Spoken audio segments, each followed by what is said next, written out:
എല്ലാവർക്കും സ്വാഗതം. ഞാൻ പി കെ ഹാരിസ് കണ്ണാടിപ്പറമ്പ്. ഞാൻ ഒരു വീഡിയോ കാണിച്ചു തരാം കേട്ടോ.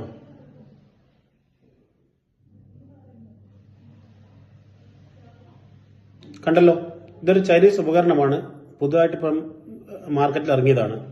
ഇതിന്റെ പ്രത്യേകത എന്ന് പറഞ്ഞാൽ, നമ്മൾ ഫോണിലൂടെ മറ്റാരോടെങ്കിലും സംസാരിക്കുന്നുണ്ടെങ്കിൽ ഇതേ ഉപകരണം മറ്റേയാളും ഉപയോഗിക്കുകയാണെങ്കിൽ കണ്ടുകൊണ്ട് അവരെ പരസ്പരം ആലിംഗനം ചെയ്ത് ചുംബിക്കുന്ന അതേ ഫീലോടുകൂടി ചുംബിക്കാൻ കഴിയും എന്നുള്ളതാണ് ഈ ഉപകരണത്തിന്റെ പ്രത്യേകത.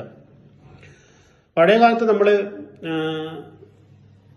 കമ്മ്യൂണിക്കേഷൻ മാർഗങ്ങളൊന്നും ഉണ്ടായിരുന്നില്ല. ഒരു 10-30 വർഷം മുമ്പൊക്കെ അന്ന് കത്തായിരുന്നു.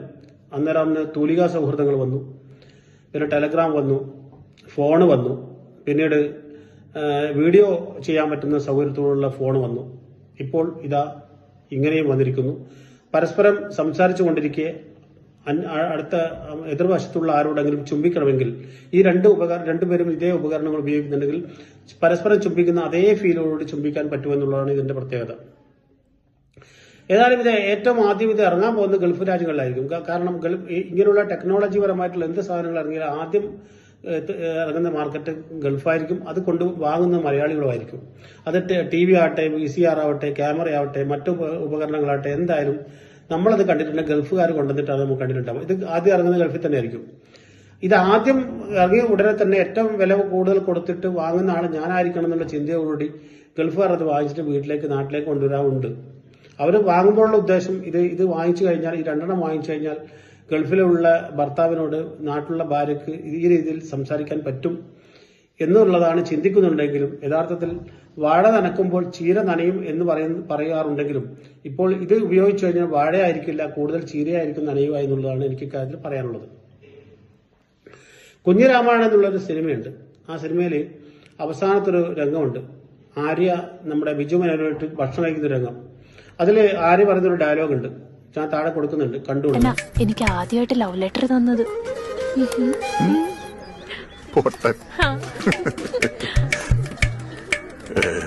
ദേ ഈ ഏട്ടന്റെ കൂടെയാ ഞാൻ ആദ്യമായിട്ട് സിനിമയ്ക്ക് പോയത്.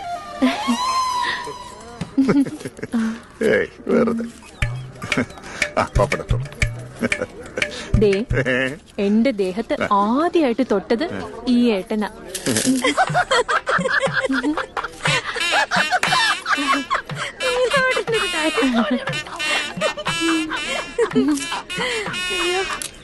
പിന്നെ തോരൻ വന്നു, ഓലൻ വന്നു, കാളം വന്നു, അവിയൽ വന്നു, എരിശ്ശേരി വന്നു, ചോറ് വന്നു, സാമ്പാറും വന്നു, 2 കൂട്ടം പായസവും വന്നു. അത് തന്നെയാണ് എനിക്ക് നിങ്ങളോട് പറയാനുള്ളത്. ഇനി ഒരുപാട് കാര്യങ്ങൾ വരാനുണ്ട്. ഇപ്പൊ ചുംബനത്തിലെത്തിയിട്ടുള്ളൂ. ഈ സമൂഹത്തോട് എനിക്ക് പറയാനുള്ളത്, ഇനി ചുംബനം കഴിഞ്ഞിട്ട് ഇനി വരാനുള്ളത് ഇതിൽ വലുതായിരിക്കും. അതിൽ അവിയൽ പരുവത്തിലുള്ളതുണ്ടാവും, നല്ല ഒന്നാന്തര സാമ്പാർ ഉണ്ടാവും, കുത്തരി ചോറുണ്ടാവും, 2 കൂട്ടം പായസം ഉണ്ടാവും. അങ്ങനെയൊക്കെ ഇറങ്ങിക്കഴിഞ്ഞാൽ എന്തായിരിക്കും സമൂഹത്തിന് സംഭവിക്കാൻ പോകുന്നത് എന്നുള്ളത് നമുക്ക് ഊഹിക്കാൻ പോലും കഴിയില്ല.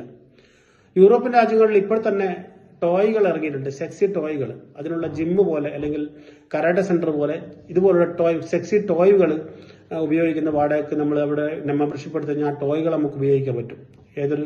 ഒരു ഇടകളോട് ഉപയോഗിക്കുന്ന പോലെ തന്നെ ടോയ്കൾ ഉപയോഗിക്കാൻ പറ്റുന്ന സെന്ററുകൾ ഇപ്പോൾ യൂറോപ്പിൽ വ്യാപകമാണ്.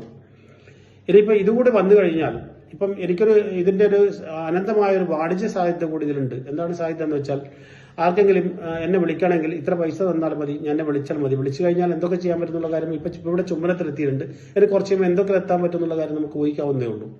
അങ്ങനെ ലോകത്തിന്റെ എവിടെയെങ്കിലും ഇരുന്നു കൊണ്ട് വിപണനം ചെയ്യാൻ, തന്റെ സമയം വിപണനം ചെയ്തുകൊണ്ട് നല്ല പൈസ സമ്പാദിക്കാൻ പലർക്കും കഴിയും. ഇപ്പോൾ പരമാവധി കാണിച്ചുകൊണ്ടും മറ്റുമാണ് ഇപ്പം പൈസ സമ്പാദിക്കുന്നതെങ്കിൽ ഇനി ഈ രീതിയിലേക്ക് കൂടി സമ്പാദിക്കാനുള്ള സാധ്യത കൂടി ഈ കണ്ടുപിടുത്തത്തോടുകൂടി നമുക്ക് തുറന്നു കിട്ടുകയാണ്. മനുഷ്യന്റെ സാംസ്കാരികം നമ്മൾ അധോഗതിയിലേക്ക് പോകാനായിരിക്കും ഇത് കാരണമാവുക എന്ന് മാത്രമാണ് ഇക്കാര്യത്തിൽ എനിക്ക് പറയാനുള്ളത്. ബൈ.